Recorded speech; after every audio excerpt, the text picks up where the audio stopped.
নমস্কার। আপনাদের সামনে কবিগুরু রবীন্দ্রনাথ ঠাকুরের চিত্রাঙ্গদা থেকে কিছুটা অংশ আমি পরিবেশন করব। সূর্যোদয়। আমি চিত্রাঙ্গদা, আমি রাজেন্দ্র নন্দিনী।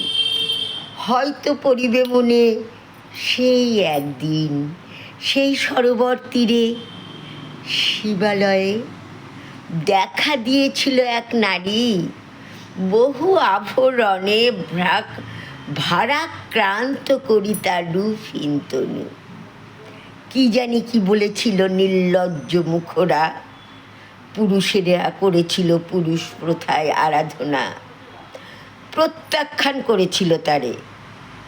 ভালোই করেছ, সামান্য সে নারী রূপে গ্রহণ করিতে যদি তারে অনুতাপ বিধিত তাহার বুকে আমরণ কাল।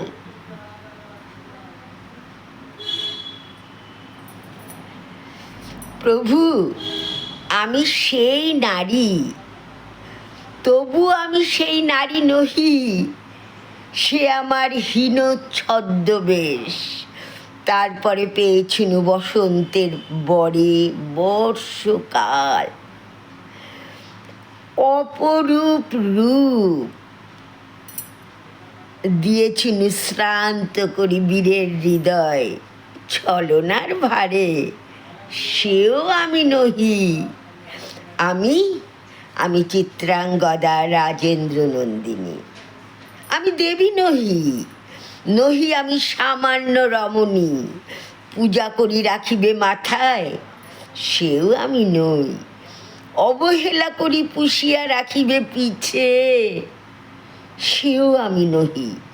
যদি পাশে রাখো মোরে সংকটের পথে, দুরূহ চিন্তায় যদি অংশ দাও, যদি অনুমতি করো কঠিন ব্রতের, তব সহায় হইতে যদি সুখে দুঃখে মোরে করো সহচরী, আমারে পাইবে তবে তার পরিচয়। গর্ভে আমি ধরেছি যে সন্তান তোমার, যদি পুত্র হয় আশৈশবের শিক্ষা দিয়া, দ্বিতীয় অর্জুন করি তারে একদিন পাঠাইয়া দিব যবে পিতার চরণে। তখন জানিবে মোরে প্রিয়তম, আজ শুধু নিবেদিত চরণে। আমি চিত্রাঙ্গদা, আমি রাজেন্দ্র নন্দিনী। ধন্যবাদ।